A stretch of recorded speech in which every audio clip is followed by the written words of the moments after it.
Alright, guys, welcome back to some more Tolkien lore. Today we're diving into one of the most mysterious and terrifying characters in all of Middle Earth. He is the Witch King of Angmar, the Lord of the Nazgul, and Sauron's greatest servant, and probably the last guy you want to meet in a dark alley. But instead of just jumping to the cool moments like when Eowyn kills him, we are actually gonna take his entire life, step by step, from where he began to where he ended. And yeah, he did start out as a normal person, a human and a king. So let's go back to the beginning.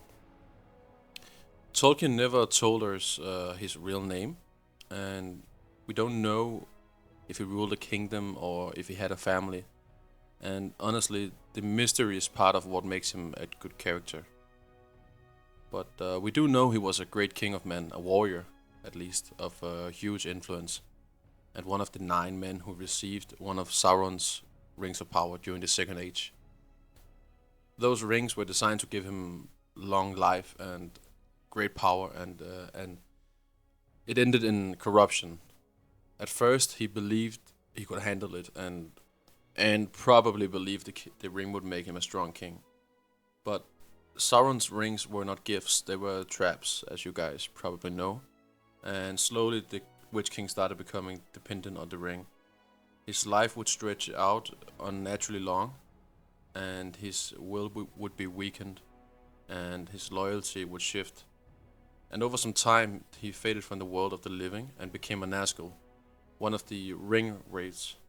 He didn't become the Witch King right away.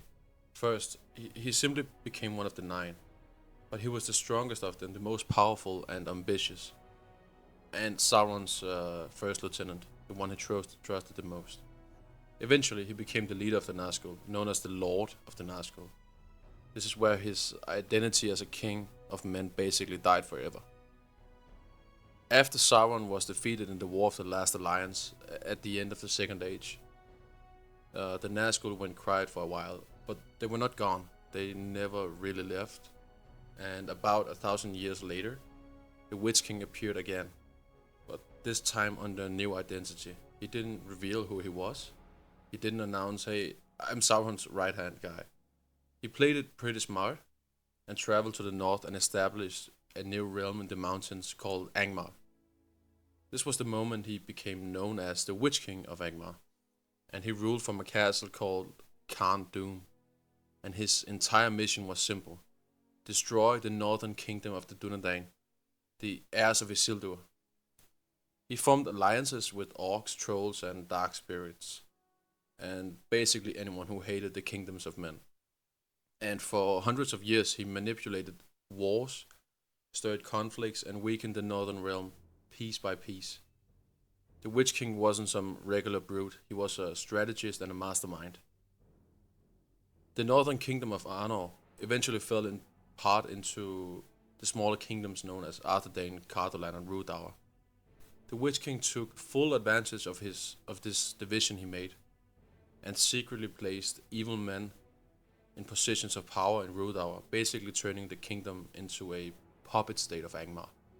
He unleashed orcs on Cardolan, wiping out the Dunedain there, and slowly only Arthedain remained. Arthedain held out the longest. This is where the line of kings, Isildur's direct heirs, still ruled. The Witch King hated that more than anything. Eventually, he launched a massive invasion, took the capital Forners, and absolutely crushed the kingdom. It looked like he had won, but something happened he did not expect. The last king of Arthedain called for help from Gondor, and they did not come alone. The elves of Lindon, the elves of Rivendell, and the Dunedain of the West all united against the Witch King, and in 1975 of the Third Age, they fought the Battle of Fornost. And for the first time, the Witch King was forced into open battle, not just manipulation and long-term strategy. And you know what? He lost that big time. As he fled, Glorfindel, the incredible powerful elf lord, basically predicted his death long before Eowyn ever faced him. He said, "He will not return to this land. Far off yet is his doom, and not by the hand of man will he fall. Remember that, it's important later." After this defeat, the Witch King went back to his master, back to Sauron, and that's where things get even darker. By this point, Sauron was secretly rebuilding Mordor, and the Witch King returned to lead the Nazgul and help Sauron's forces grow until they openly sieged Minas Ithil, turning it into what became Minas Morgul. This is where the Witch King truly became a terrifying figure. The King of Gondor tried to fight him and was driven insane by his presence. The Witch King turned Minas Ithil into a fortress of shadow and became the commander of all Mordor's armies. When the War of the Ring began, he was everywhere. He led the attack on Osgiliath, he hunted for the One Ring, and he commanded the siege of Minas Tirith. And it all built up to one moment. During the siege, the Witch King was absolutely unstoppable. Even Gandalf admitted that if the Witch King truly focused on him, the outcome was not certain. He shattered the gates of Minas Tirith with Gwent, the massive battering ram, and he stepped into the city himself. But his final battle did not happen with Gandalf. It happened on the Pelennor fields outside of Minas Tirith. There he met two opponents, Eowyn disguised as a man, and Merry, a hobbit armed with an ancient dagger, specifically made to fight the Witch King's kind. And when he threatened to kill Eowyn, she revealed herself and answered his famous claim that no man can kill me. She basically said, I am no man, and stabbed him right in the face. At the same time, Merry struck him with a dagger, breaking the magic that held his form together. The Witch King of Angmar, the greatest servant of Sauron, collapsed and dissolved. He was gone. And the millennia-long existence finally ended. Exactly as Glorfindel had foretold. And that's the full story, from a human king to the most feared wraith in Middle-earth, to his death on Pelennor Fields.